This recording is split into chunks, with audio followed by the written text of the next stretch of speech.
జై భారత్ దైవజరాశ్యాం. అందరికీ నమస్కారం. ఇటీవల ఆగస్టు 3వ తారీఖున రాజమహేంద్రవరంలో ఏవి అప్పారావు రోడ్డు ప్రసాదాదిత్య మహాల్ దగ్గర ఆ మాల్కి సినిమాకని వచ్చినటువంటి మెడికల్ విద్యార్థిని ఎవరైతే ఉన్నారో ప్రియాంక, ఆమెను ఇద్దరు తాగుబోతులు కారుతోటి గుద్ది ఆమెను చంపటం అనేది మామూలు విషయం కాదు. ఇది వాళ్ళ తాగుబోతులయ్యి ఏ రకంగా చేశారనేది అందరూ చెబుతున్నది. సరే, దానికి సంబంధించినటువంటి విచారణ కూడా లేటుగానే జరిగిందనేది చాలామంది ఆరోపణ. సరే, ప్రభుత్వం దీనికి ఒక 20 లక్షల రూపాయలు పారితోషికము ప్రకటించటం, ఇవన్నీ కూడా చూస్తూ ఉంటే ఎవరైతే ఈ తొంటరి గ్యాంగ్ అనుకోండి, మూర్ఖులు అనుకోండి, తాగుబోతులు అనుకోండి, ఈ చెత్త గ్యాంగ్ ఏదైతే ఉంటుందో ఈ సమాజంలో, ఈ చెత్త గ్యాంగ్ని ప్రోత్సహించటమే అని చెప్పి భావించవలసి ఉంటుంది. ఖచ్చితంగా ప్రోత్సహించటమే ప్రభుత్వం 20 లక్షల రూపాయలు ప్రజల సొమ్ము పట్టుకెళ్ళి ఆవిడికి ఇవ్వటం అనేది, ఇచ్చేసి చేతులు దులుపుకోవటం అనేది కాదు. అక్కడ 20 లక్షలు ఆవిడ జీవితానికి 20 లక్షలు ఆవిడ యొక్క మెడికల్ విద్యార్థి అంటే చిన్న విషయం కాదు కదా. ఆవిడ తల్లిదండ్రులు ఎంత కష్టపడి ఎన్నో లక్షల రూపాయలు ఖర్చు పెట్టి దగ్గర మెడికల్ పూర్తి చేయాలంటే 1 కోటి రూపాయల పైనే అవుతుందనేది అందరికీ తెలుసు. సీటు ఫ్రీగా వస్తే ఈ రకంగా పాపం ఎంత కష్టపడి ఎన్ని ఆశయాలు తల్లిదండ్రులు ఆమె మీద పెట్టుకుని ఆ స్థితికి తెచ్చుకున్నారు. ఆమెని ఈ రోజున ఆమె జీవితాన్ని గాల్లో కలిపేసినటువంటి ఎవరైతే ఈ వాళ్ళని ఏమని సంబోధించాలో అర్థం కావట్లేదు. ఆ తాగుబోతులు ఎవరైతే ఉన్నారో ఆ తాగుబోతుల్ని ఖచ్చితంగా ఎలాంటి విచారణ కూడా అవసరం లేదు, అందరూ చూస్తుండగా జరిగింది. వీళ్ళని విచారం ఏంటి? వీళ్ళని రిమాండ్కి పంపవలసిన అవసరం లేదు, వీళ్ళని విచారించవలసిన అవసరం లేదు, వీళ్ళని జైల్లో పెట్టకూడదు. వీళ్ళని జైల్లో పెట్టి ఒక పూట భోజనం పెట్టినా మహాపాపం చేసినట్టే. ఏదైతే వాళ్ళకి సంబంధించినటువంటి ఆస్తుపాస్తులు ఏవైతే ఉంటాయో, ఈ ఇద్దరికి సంబంధించినటువంటి యావత్తు ఆస్తుపాస్తులు కూడా ఈ యొక్క కుటుంబానికి ఇమీడియట్గా హ్యాండ్ఓవర్ చేయాలి. ఇది ప్రభుత్వాలు చేయవలసినటువంటి పని. వెంటనే వీళ్ళిద్దరిని ఏ రకంగా అయితే అమ్మాయిని గుద్ది చంపేశారో అదే రకంగా రోడ్డు మీద వీళ్ళిద్దరిని ఈడ్చుకుంటూ గుద్దుకుంటూ ప్రజలకు అప్పచెప్పి తొక్కుకుంటూ వెళ్ళి వీళ్ళని చంపవలసిన అవసరం ఉంది. అంతే తప్పించి మనకున్నటువంటి చట్టాలు, మనకున్నటువంటి న్యాయస్థానాలు ఇవన్నీ చూసుకున్నట్లయితే ఇక్కడ దుర్మార్గుడికి ఎవరికి కూడా శిక్షలు పట్టలేదనేది అక్షరాల నిజం.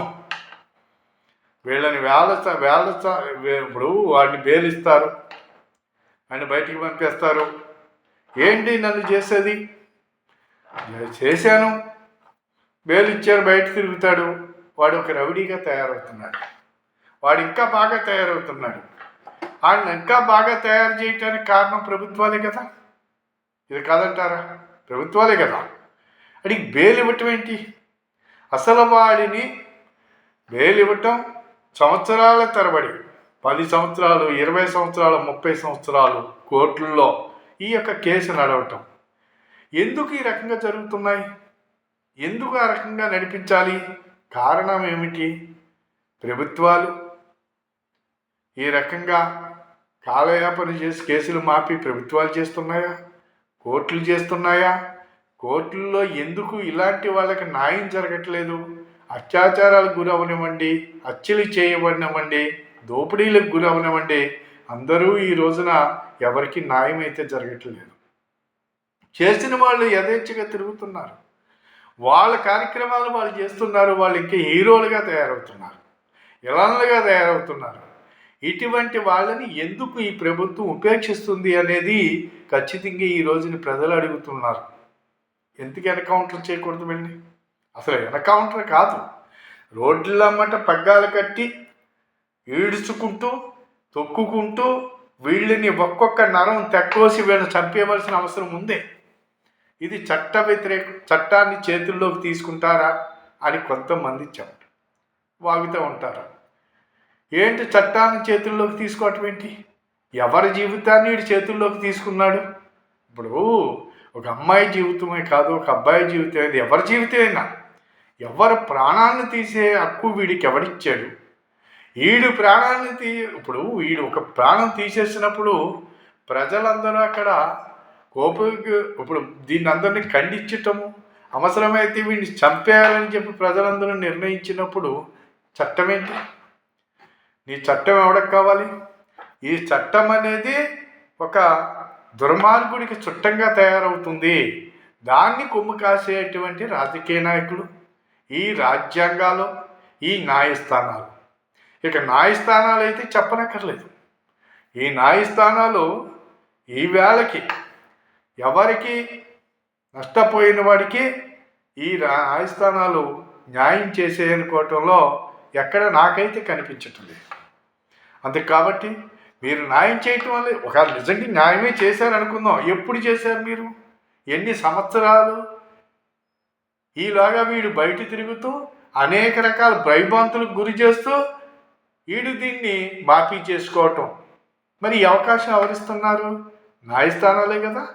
మరి అలాంటప్పుడు మీరు చేసింది అన్యాయమే. న్యాయస్థానాలే ఇక్కడ ద్రోహం చేస్తున్నాయి అనేది స్పష్టంగా తెలుస్తుంది కదా.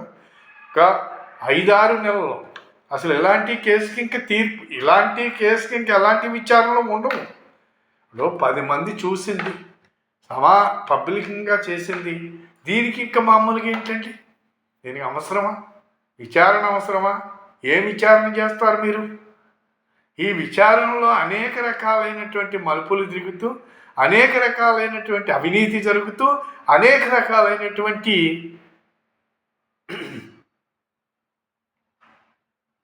మార్పులు చేర్పులతోటి నష్టపోయిన వాడికి అన్యాయం చేస్తున్నాయి ఈ చట్టాలు, న్యాయస్థానాలు అని చెప్పి ప్రజలందరూ భావిస్తున్నారు.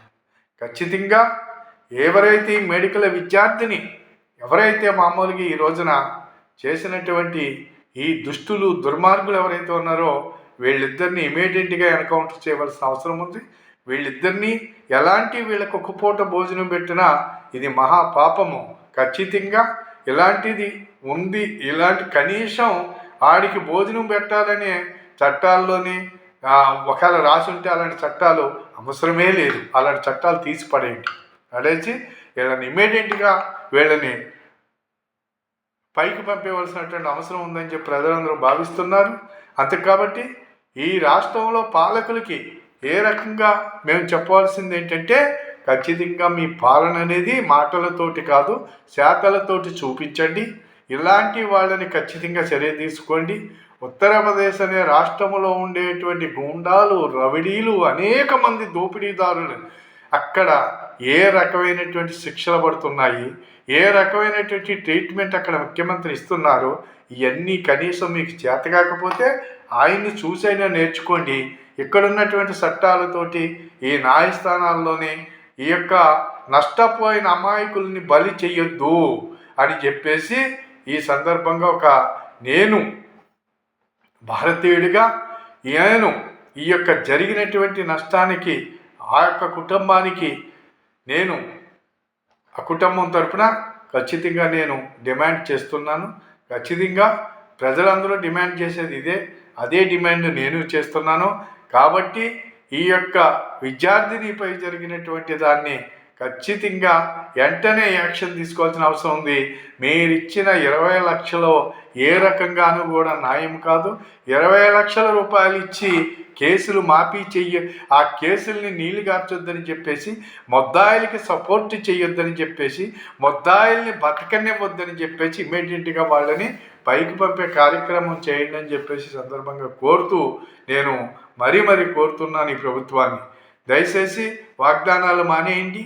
మీరు వాగ్దానాలు మానేసి పాలనలో చూపించండి మీ యొక్క